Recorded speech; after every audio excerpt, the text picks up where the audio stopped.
반갑습니다. 서문성 교무입니다. 이렇게 한 해를 마무리할 때 가장 많이 쓰는 단어를 생각을 해보면은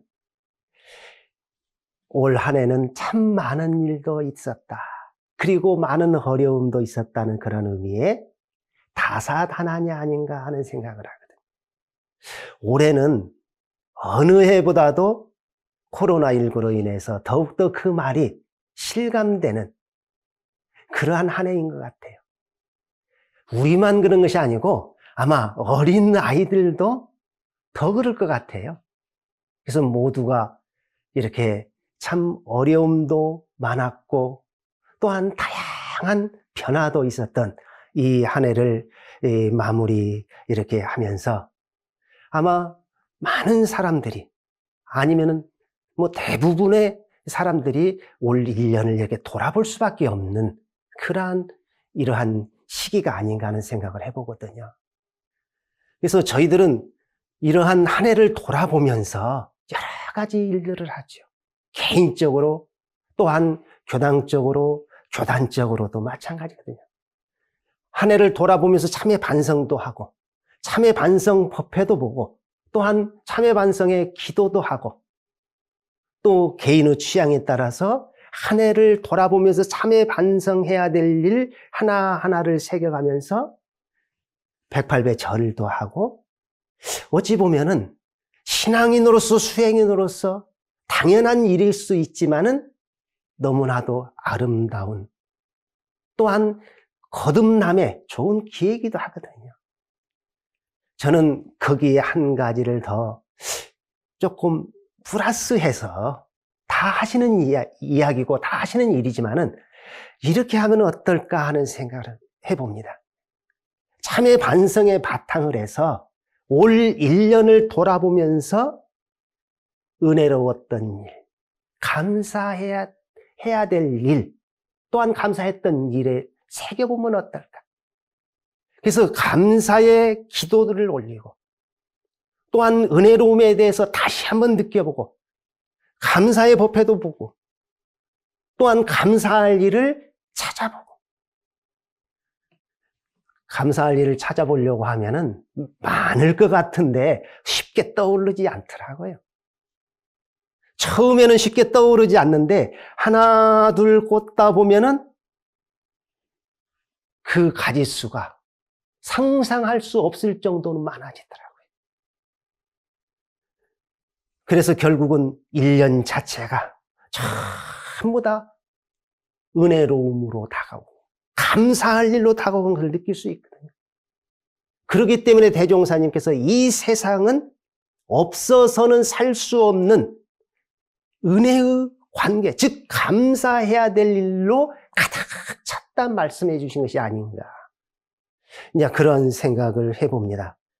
그래서 올 1년을 돌아보면서 또한 내년을 새로움을 계획을 할 수밖에 없어요. 그건 당연한 것이니까요. 그래서 이렇게 내년에 코로나19가 어떻게 변할지는 모르겠어요. 어떻게 변할지는 모르지만 하루속히 종식되기를 기도하면서 내년에는 제 자신이 스스로에게 이렇게 한번 교당 교무로서 살아봐야겠다. 또한 살려고 노력해야겠다 하는 어찌 보면은 가장 가까이 스스로에게 다짐이라 하기도 하고 또한 저희 교당에 제가 근무하는 광주 전남교구 산수교당의 교도님들도 그렇게 했으면 좋겠다. 또한 이 방송을 통해서 2년 되는 분들도 참조가 될 수 있다고 하면은 또 얼마나 좋을까 하는 그 새해에 챙기고 싶은 세 가지를 가지고 좀 말씀을 좀 드리려고 합니다. 저는 여러 가지 중에서 세 가지를 말씀을 드리는 가운데 그 첫 번째를 이렇게 말씀을 드리고 싶어요. 내가 어느 곳에 가든지 그곳에 숨통을 터주는 사람이 되도록 노력을 해야겠다. 숨통을 터주는 사람. 참 저 같은 경우는 행복한 것이 중에 하나가 음식을 특별히 가리는 것이 없어요. 다 잘 먹어요. 이가 참 튼튼한가 봐요. 뭐 소화제도 별로 필요가 없고. 그러는데 딱 한 가지가 저한테는 먹을 때마다 유의해서 먹는 것이 있어요. 요즘 아주 맛있게 많이 나오는 밀감이요.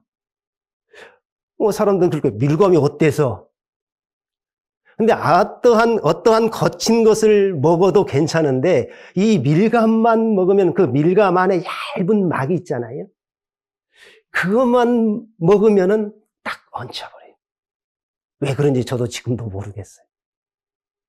그러면은 소화제를 때로는 먹어야 될 때도 있지만은 소화제는 습관이 잘 안 돼 있고, 그러면 가장 옳은 것인지 어쩌는 것인지 모르는데 옛날 어르신들 방식대로 여기를 좀 눌러준다든지 여기를 어떻게 뭐 한다든지, 또 그래도 안 되면은 그 어렸을 때는 바늘로 했거든요. 여기 좀 사관을 따준다고 하더만요. 요즘 바늘로 하는 사람은 없잖아요. 그러면은 쑥 내려가면서 참 몸이 편해지더라고요.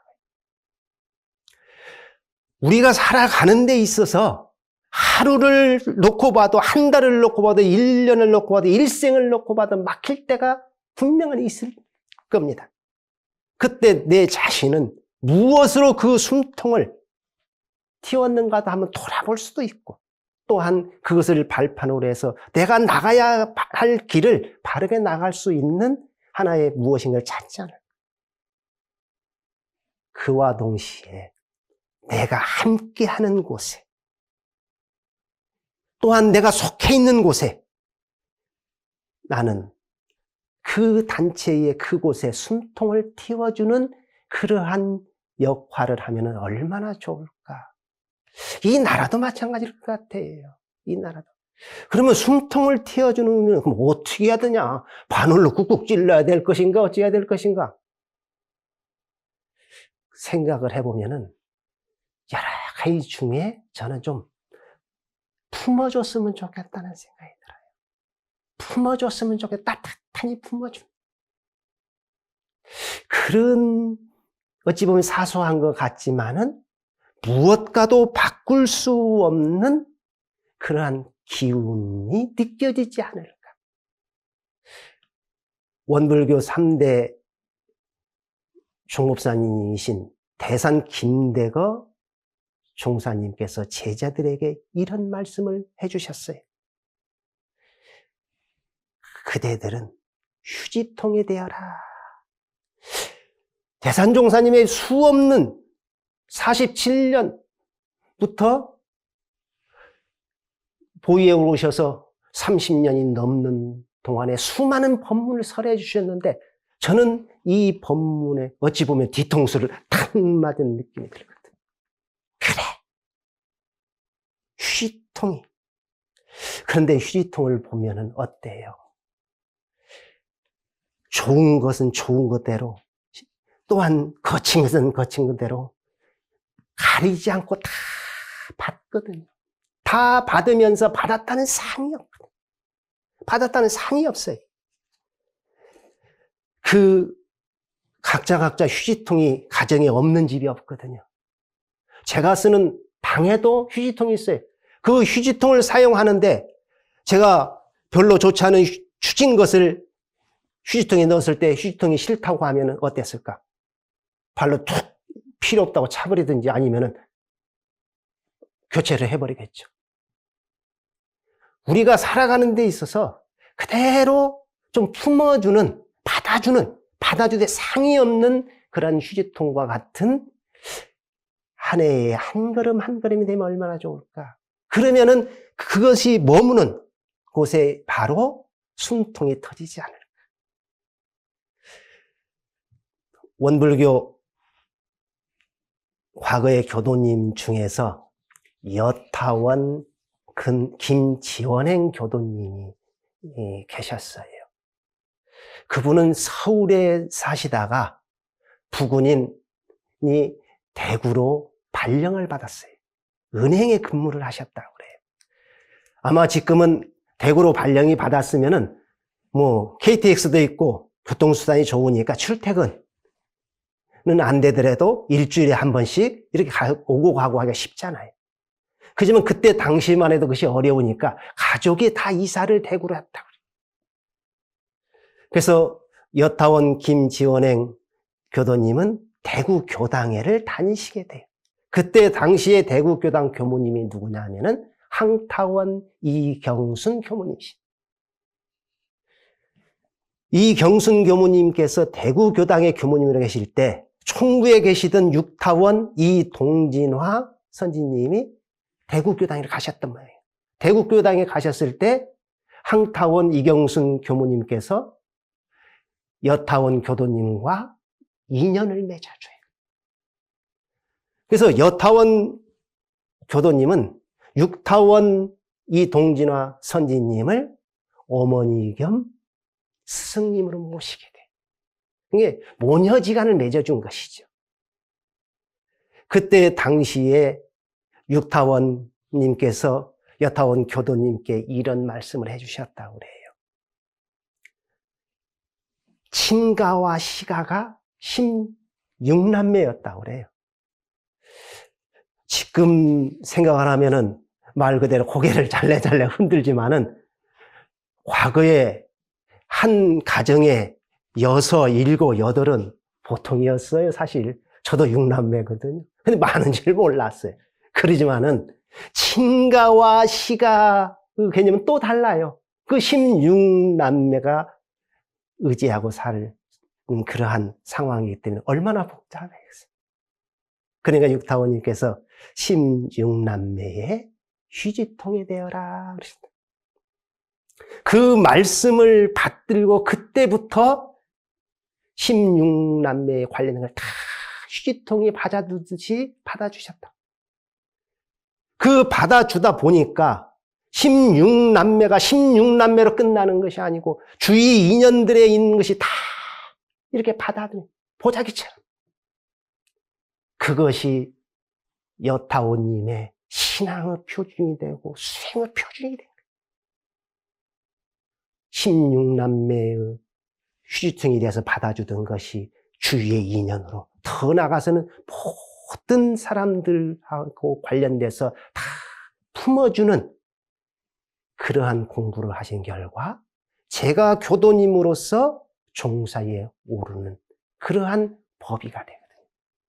제가 생각할 때는 여타원님의 공부는 그 16남매에 더 나아가서 모든 사람을 다 안아주는 보자기와 같은 휴지통 역할을 하셨던 것이 공부의 키가 아니었는가 그러한 생각을 해보게 됩니다. 두 번째 챙겨보고 싶은 것은 저는 이렇게 좀 말씀을 좀 드리고 싶어요. 공도자를 제대로 받들어주는 그런 한 해가 됐으면 좋겠다는 생각이 들어요. 공도자 하면은 교단적인 공도자도 있고요. 사회적인, 한 나라적인, 세계적인 것도 있지만은 가까이에는 자기가 속해 있는 교당, 더 가까이에는 우리 가정, 더 가까이에는 내 자신에 대한 공도자가 있어요. 자신에게 관련된 공도자를 망각하기 참 쉽지 않을까 하는 생각이 들어요. 또한 교단적인 공도자는 어떠한 형태로든 아쉬움은 분명히 있지만은 한두 번이라도 챙기는 경우가 있어요. 그런데 교당에서는 그것이 쉽지는 않더라고요. 그런데 대종사님께서는 사은사요의 네 번째 공도자 숭배라고 교리로서 밝혀주셨거든요.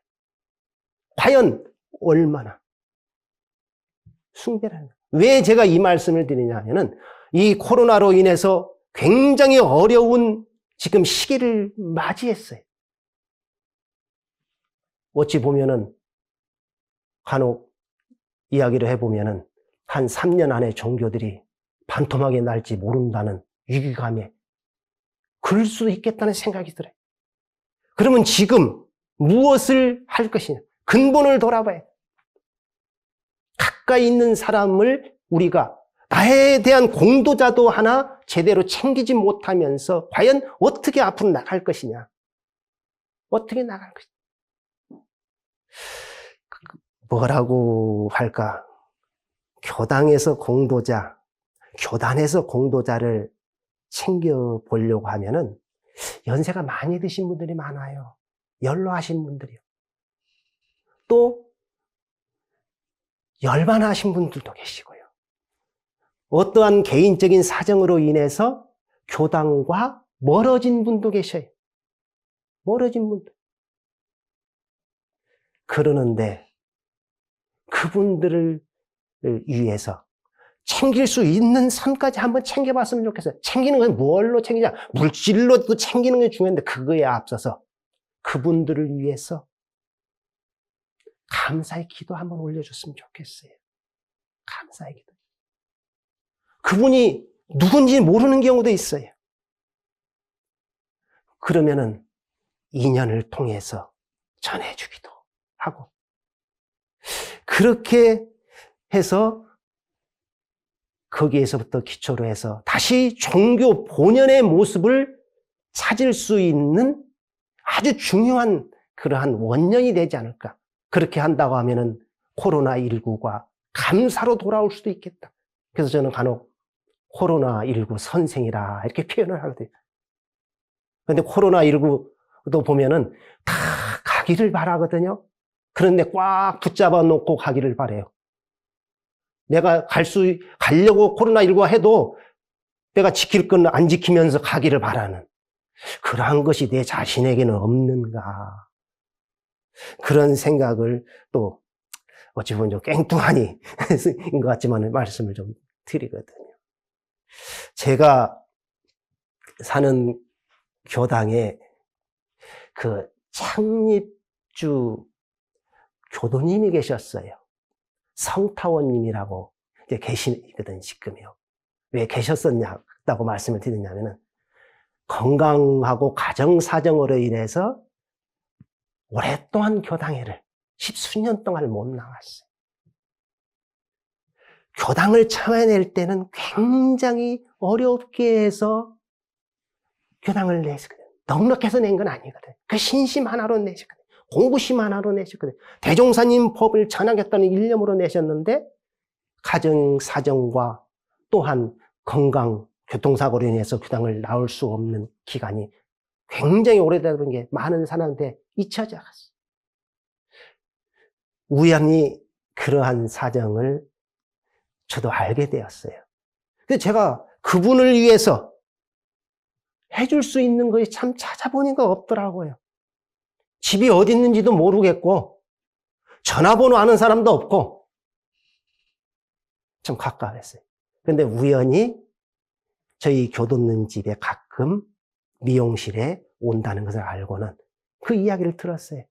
그래서 이름이라든가 이런 걸 찾아서 그때 당시가 4월 초파일이 가까울 때예요.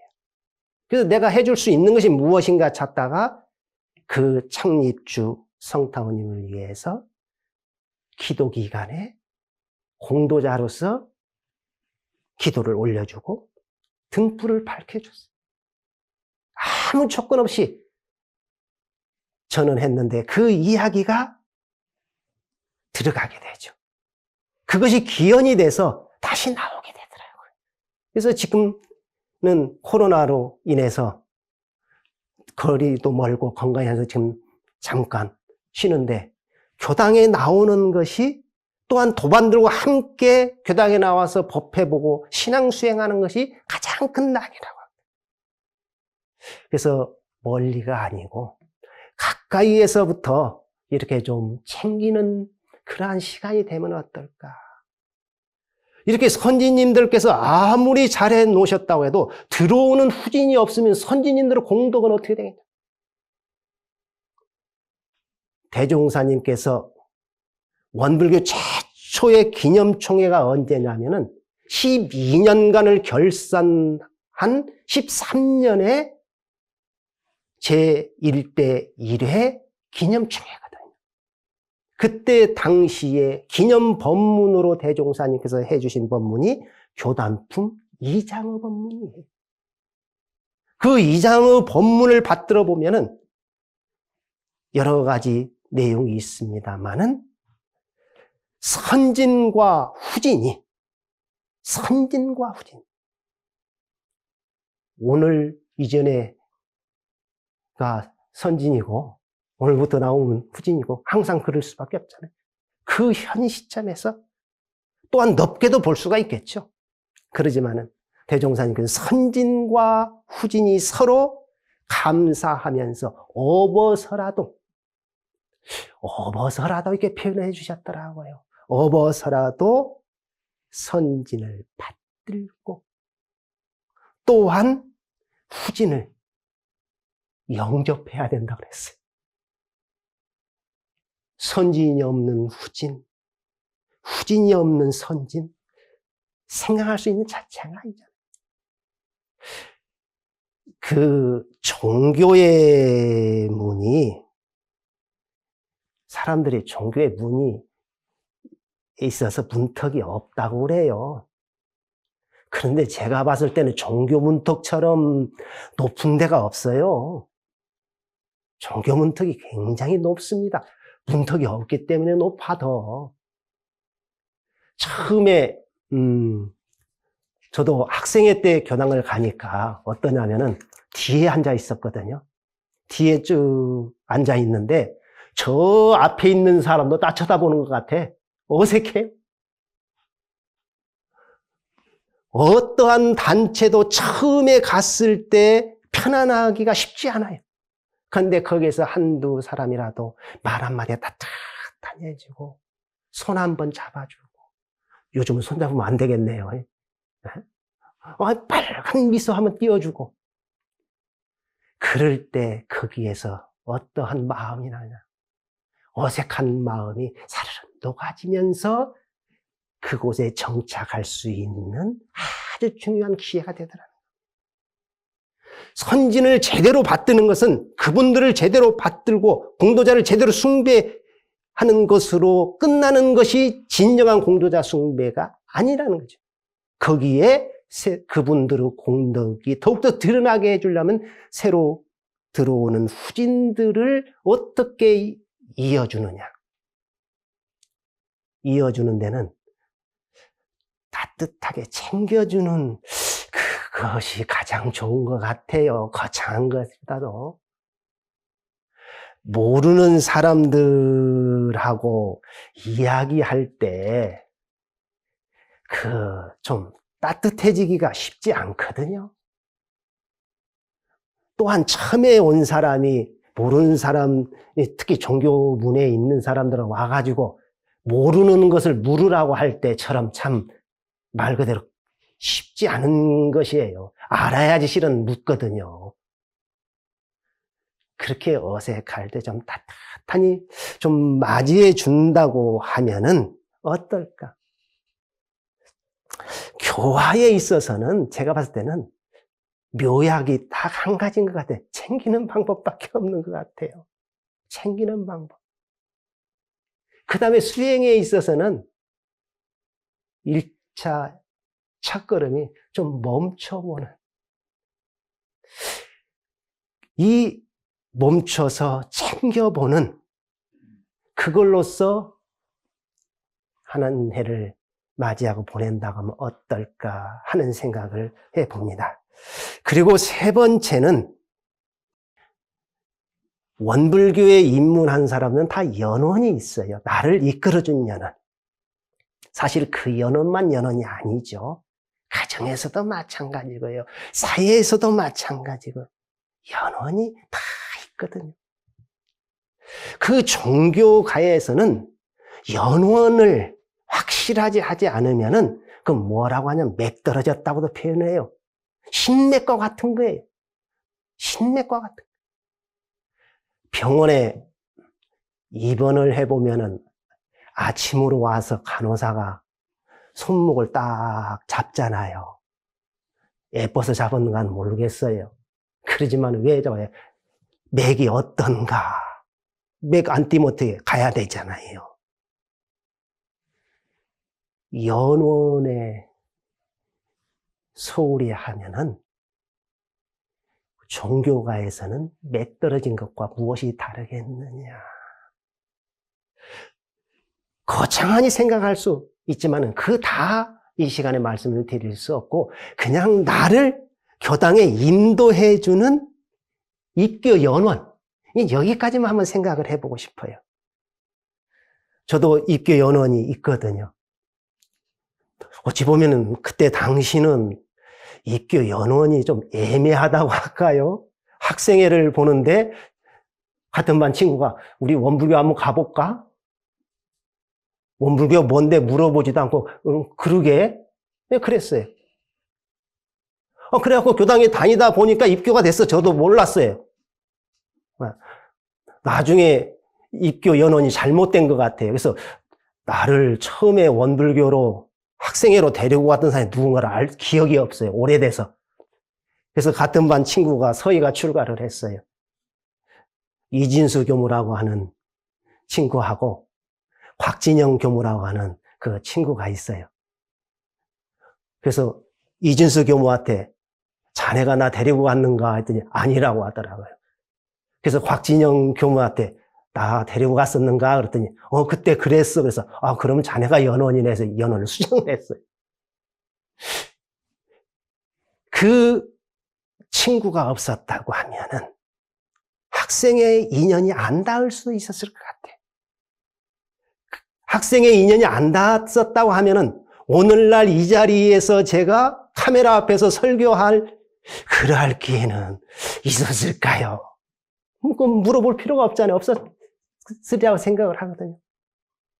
어찌 보면은 나를 오늘에 있게 한 감사해야 될 가장 소중한 인연 중에 인연이 연원의 인연이 아닌가 생각을 합니다.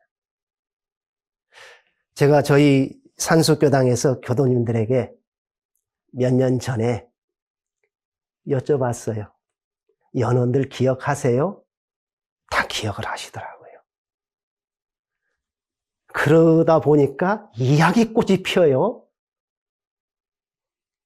저는 못 알아듣잖아요. 그때 상황을 모르니까. 근데 서로 연원을 찾기 시작해요. 그래서 연원을 한번 챙기고 돌아가신 분이 계시다고 하면 그분을 위해서 단 1분이라도 기도를 좀 해줬으면 좋겠다. 그래서 또 그때를 생각을 해서 같이 차라도 한 잔 아니면은 식사라도 하면서 이렇게 챙겨보자 그랬어요. 그랬더니 참 묘안이 달라지더라고요. 식사를 하러 갔는데 또 교무가 가야 된다네요. 또 그렇게 갈 때는 맛있는 집 찾아가더만요. 그러면서 서로가 챙기면서 고맙다고 하면서 조발심으로 돌아가고. 그리고 어떤 분은 자기 연원이 열반을 해서 그 열반했던 산소에 찾아가서 당신 때문에 오늘날 내가 이렇게 살고 있다고 감사의 눈물을 흘린 분도 계시더라고요. 저희들이 따로 시간을 내서 무엇을 안 해도 아침, 저녁으로 신고를 올리잖아요. 그때 한번 내 연원에 대해서 감사의 기도를 올려주셨으면 좋겠다. 그래서 오늘 이 시간에 말씀드린 것을 종합을 해본다고 하면은 첫 번째, 좀 숨통을 틔워주는 그러한 한 해가 됐으면 좋겠다. 그리고 두 번째는 공도자를 제대로 모시는 그러한 기회가 됐으면 좋겠다. 세 번째는 연원을 챙겨서 감사를 한번 전해보면 어떨까 하는 이 말씀을 드리면서 새해에 챙기고 싶은 세 가지 내용을 가지고 말씀드렸습니다. 감사합니다.